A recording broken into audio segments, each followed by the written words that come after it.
এই গরমে কবুতরকে সুস্থ রাখতে হলে যে বিষয়গুলো আমাদের গুরুত্ব দিতে হবে, আসলে এটাই পালা কবুতরের সাথে জ্বালানি কবুতরের পার্থক্য।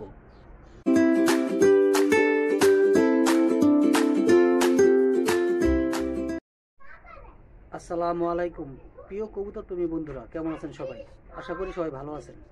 আর একটি নতুন ভিডিওতে আপনাদের স্বাগতম। প্রিয় বন্ধুরা, আজকে কয়েকদিন ধরে আবার প্রচণ্ড গরম পড়তেছে। তো এই গরমের ভিতরে আমরা কবুতরকে কিভাবে সুস্থ রাখব, এবং আমার একটি জ্বালানি কবুতর, যে জ্বালানি কবুতরটা এর আগেও আপনারা ভিডিওতে দেখছেন, যে ও প্রতিদিন সকালে বের হয়। প্রতিদিন সকালে ছাড়ার পরে ও খাবার টাবার খায়, পানি খায়, তারপরে বের হয়ে যায়। এরপরে সারা দিন ও আর আসে না, বাইরেই থাকে। তো 4টা-5টার দিকে ও আবার বাসায় ফিরে আসে। জ্বালানি কবুতরের বৈশিষ্ট্য এরকম। তো চলুন কথা না আবার এই মূল ভিডিওতে চলে যাই। প্রিয় দর্শক, তো কবুতরটা ছাড়ার পরে ও খাবার খায়, পানি খায়, এরপরে কবুতরটা নিজে নিজে বের হয়ে যায়।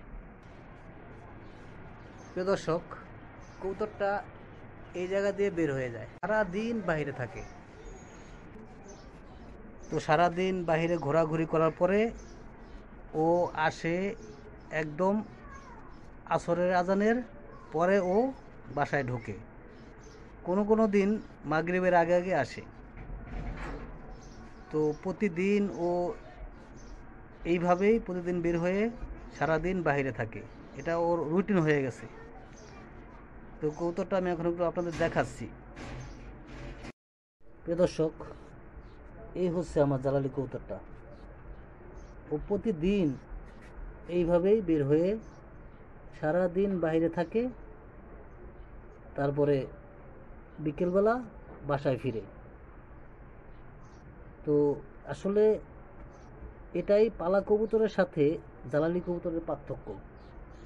ওদের ব্লাড এ কথাই বলে, ওরা বন্দি থাকতে একদমই পছন্দ করে না, ওরা সারাদিন বাইরে ঘুরতে পছন্দ করে।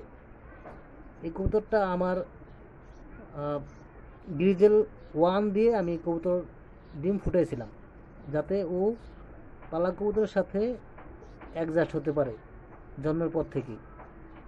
কিন্তু না, ব্লাডের যে একটা টান, ব্লাড কথা বলে, একটা কথা আছে না, তো ব্লাড যেহেতু জ্বালানি কবুতরের, ওকে তো ওইভাবে আটকে রাখা যাবে না।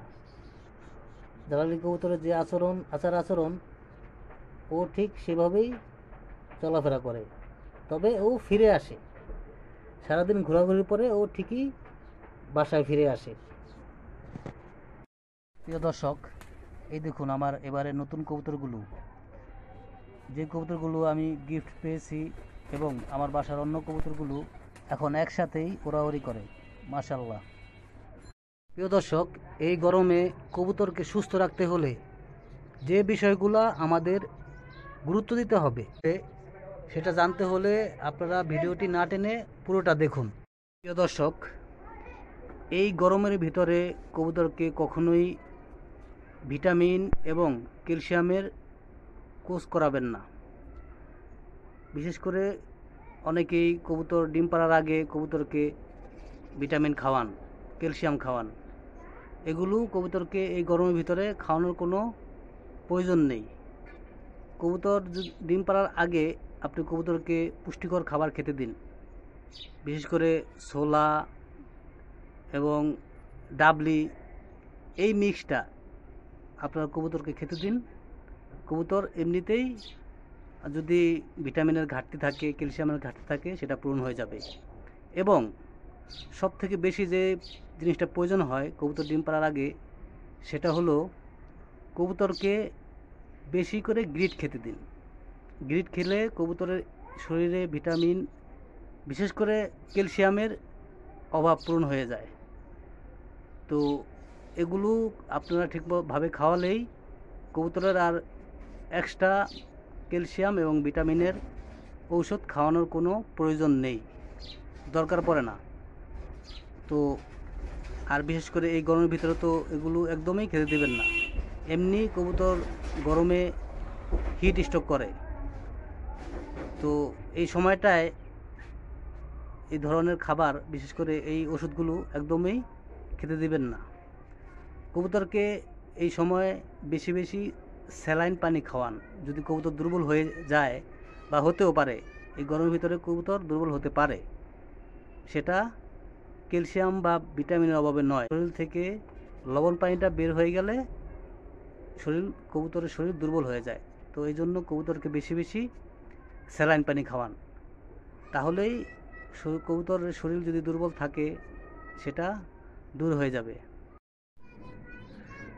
প্রিয় দর্শক, কবুতরকে এই রোদ এবং গরমের মধ্যে উড়ানো থেকে বিরত থাকুন এবং কবুতরকে প্রচুর পরিমাণ পানি খাওয়ান। কবুতর যদি আপনি উড়াতে চান, তাহলে কবুতর একদম ভোরবেলা এবং বিকেলবেলা আসরের পরে আপনি এই দুই সময় কবুতর উড়াতে পারেন যদি উড়াতে চান। তবে এই গরম এবং রোদের মধ্যে কবুতর না উড়ানোই আমি বেটার মনে করি। তো প্রিয় দর্শক, আমরা কবুতরের বেশি বেশি যত্ন নিব। বিশেষ করে এই গরমে কবুতর এমনিতে দুর্বল হয়ে যায়, কবুতর যাতে রোদে না থাকে, কবুতরের ঘর যাতে রোদে না থাকে, ছায়া থাকে, এই ব্যবস্থা করতে হবে। আর আলো বাতাসটা যেন ঠিকভাবে পায়, তাহলে আর কোনো কিছুর প্রয়োজন হবে না ইনশাল্লাহ। প্রিয় দর্শক, যারা আমার চ্যানেলটি সাবস্ক্রাইব করেননি, চ্যানেলটি সাবস্ক্রাইব করুন এবং পাশে থাকা বেল আইকনটি অন করে দিন সবার আগে আপডেট ভিডিও পেতে। প্রিয় দর্শক, আজ এ পর্যন্তই। আবার নতুন ভিডিও নিয়ে আপনাদের সামনে চলে আসব। সেই পর্যন্ত আপনারা ভালো থাকবেন, নিরাপদে থাকবেন, এই প্রত্যাশায় ভিডিওটি এখানেই শেষ করব। আসসালামু আলাইকুম ওয়া রাহমাতুল্লাহি ওয়া বারাকাতুহু।